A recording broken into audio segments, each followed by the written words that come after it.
Всем привет! Я очень рада наконец-то вернуться на просторы Ютуба. Меня здесь достаточно давно не было, и по причине того, что я целый месяц была в Одессе, в своем родном городе. Кто не знает, я родом из Украины, из красивого, прекрасного города Одесса. И вот сейчас, летом, практически весь июль, я была в Одессе, и поэтому я скомбинировала для вас, сделала такую вот серию моих влогов в Одессе. Надеюсь, что вам будет интересно. Пожалуйста, поддержите мой канал, поддержите это видео пальчиками наверх, мне будет очень приятно. И приятного просмотра.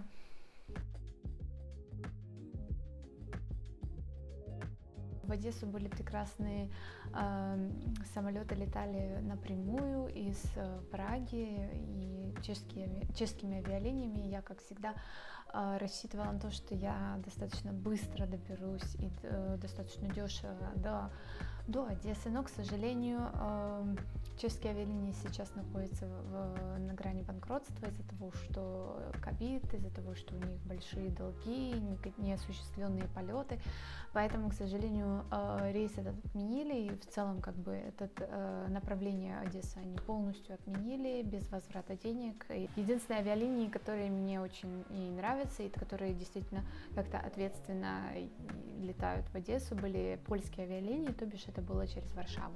Единственное, что мне не нравится в польских авиалиниях, или точнее не понравилось, когда я покупала билеты, это получается за 3 недели до моего вылета я купила билеты, и они были очень дорогие. Я, наверное, никогда так не летала дорого в Одессу. Ну, как бы, что уже не поделаешь, поэтому сделаешь все, чтобы поехать домой за родными и хорошенько отдохнуть.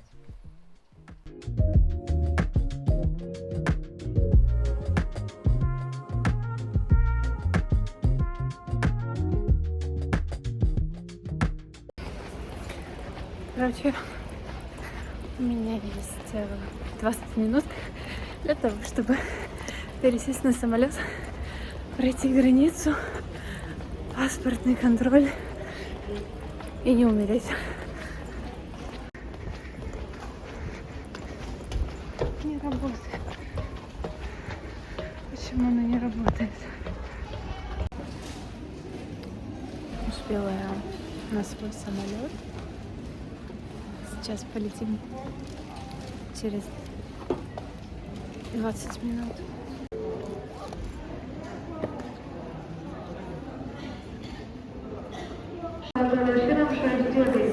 Proszę o przechodzenie do wyjścia U14 do samolotu przewieziony Państwa autobusem pasażerów podróżujących od Business Class Prime Economy oraz posiadaczy stanowienia.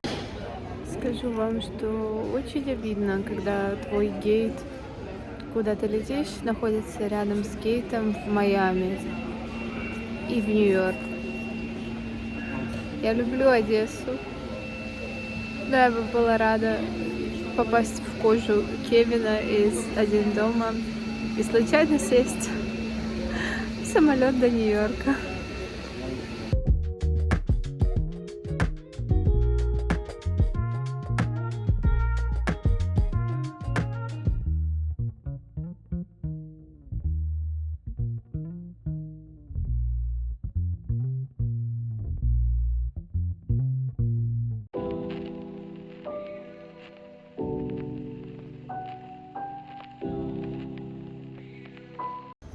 Сегодня суббота, первый день, как я в Одессе, и мама меня уже взяла с собой на местный аттракцион. Это староконный рынок в Одессе, это рынок старых антикварных вещей. Здесь продаются все. Блошиный, по сути, рынок, такой, как существует, по-моему, в каждом городе, но здесь в Одессе есть свой определенный колорит.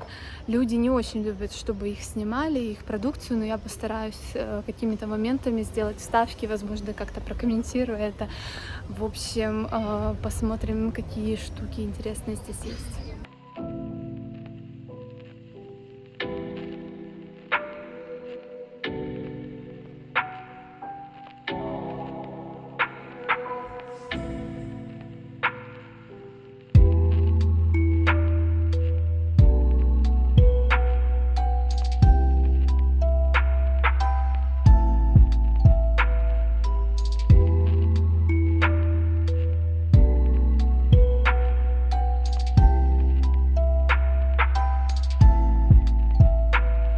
прелесть этого блошиного рынка, что каждую субботу все здесь вот собираются, выкладывают, и вы, по сути, можете найти вещи, вообще, которые не представляли себе найти. Я уже нашла себе здесь блюдечко от своего сервиза. Мне было очень приятно. А вообще здесь есть и довоенные вещи, послевоенные вещи, и фарфор. Вот меня лично очень интересует фарфор, какие-то вазы или чайники. Но, как видите, люди могут продавать вещи такие, как просто вещи, одежду за очень символические цены и какую-то электронику. Вот пока меня не побили, поэтому снимаю.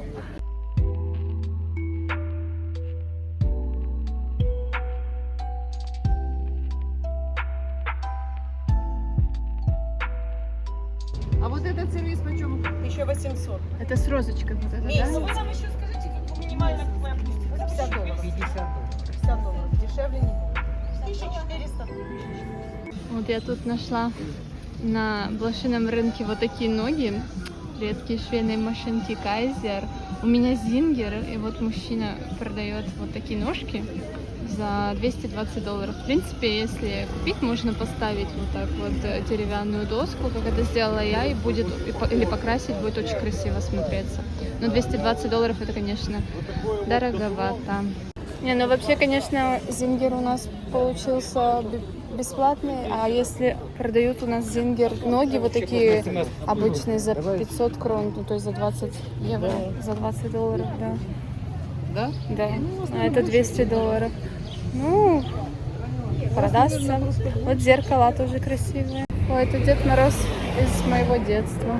Хочется сказать, конечно, что блошиные рынки это все очень интересно, но это за собой несет как бы вот эту положительную сторону того, что это ваше увлечение, вы ищете и находите достаточно интересные какие-то вещи. У меня есть двойственное такое мнение о блошиных рынках, кроме того, что это бывают люди, которые действительно этим занимаются и любят свое дело, то есть, к сожалению, люди, которые просто обворовывают чьи-то квартиры или дома, и, естественно, потом это все продают. К сравнению, была в Праге на блошином рынке, и там продавали просто такие люди очень странные, скажем так, люди.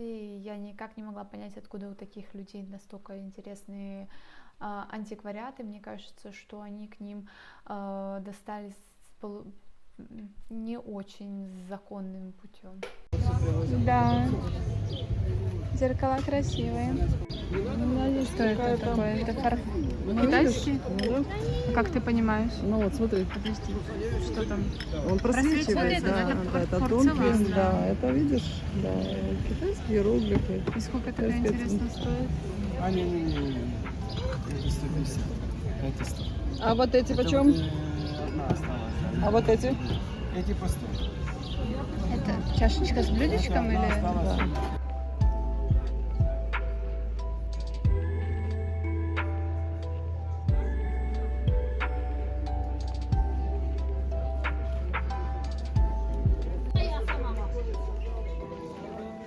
Когда вы идете,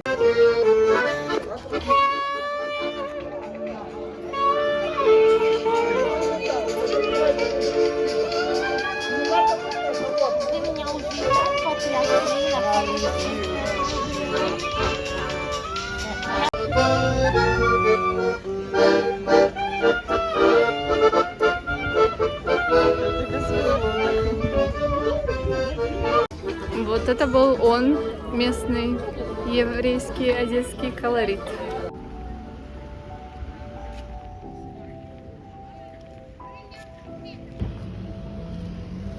Вот почем подсвечники такие? какой 300 гривен? 300 гривен, да? То есть это самый маленький, и дальше уже, наверное, будет и дороже стоить. Вот эти штуки красивые для камина. Какой это же, это мусорник? Это мусорник, да? Классно. Часы вон механические, только без шишек. Хотя красивые часы очень. Кроме того, что здесь на Староконной продают вот все антикварные вещи в блошином рынке, здесь еще есть рыночек животных, продают кошек, собак, домашних животных, хозяйственных, там кролики, курочки. Вот сейчас пойдем, будем смотреть на корги и умиляться. Будут, то будем. Будем, да? Они там милые. Ну, я не знаю, если есть, их не так много. Не, ну тогда нету смысла, если нету корги. Я вообще очень хорошо помню, когда я была маленькая, я разводила попугайчиков, и потом я их сюда привозила и продавала. Это был мой первый бизнес в детские времена.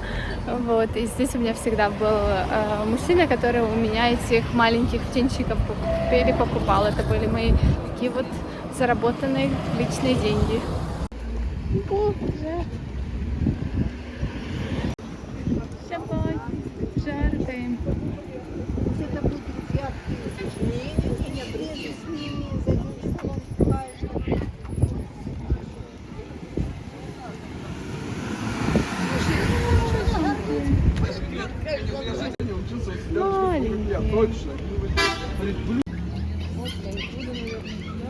Это майкуны, да?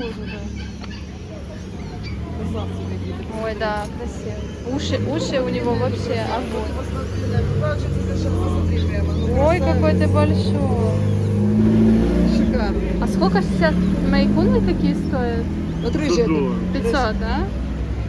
Подешевели, были за 1000 когда-то. Разные есть. Боже, ну ты вообще страшный такой, как рысь. Ты такой маленький, еще уши у тебя так подклеены. Маленький, да удаленький. Да. Сейчас будет шок-контент. Зоенька, маленькая. Боже, какие вы сладкие. Привет. И вы такие большие. И ты такая большая зайка, да?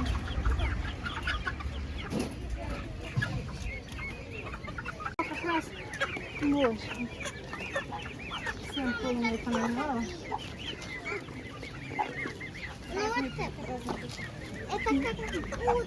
Какие уточки, да.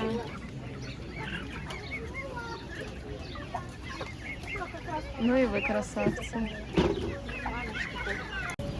А вот тебя бы я забрала с собой домой, ты маленький красавчик. А сколько такие барашки стоят? Вот. Скажите, сколько барашек стоит? 150. 150, да? Боже, ты такая милота. Когда я услышал, заходишь в кино, и вопрос не слышишь, Жарко. уже у меня вчера голос полез. Пенициллина мне. Я бы решила, как-то жалко этих кроликов маленьких. Такие они там милые. И их всех сметал. Не кушайте кроликов. А тут вот уже начинается сам большой рыночек, где я продавала, вот, собственно говоря, вот с этой стороны будет секция с попугайчиками, где я продавала попугайчиков. Эти розеллы. Спасибо, спасибо. У меня уже были попугайчики. Еще раз. Вот 2 раза в одну реку. А где же такие, которые были, как у меня? А вон они. Вот они, вот такие неразлучники были у меня. Я их разводила, были парочка желтых и зеленых.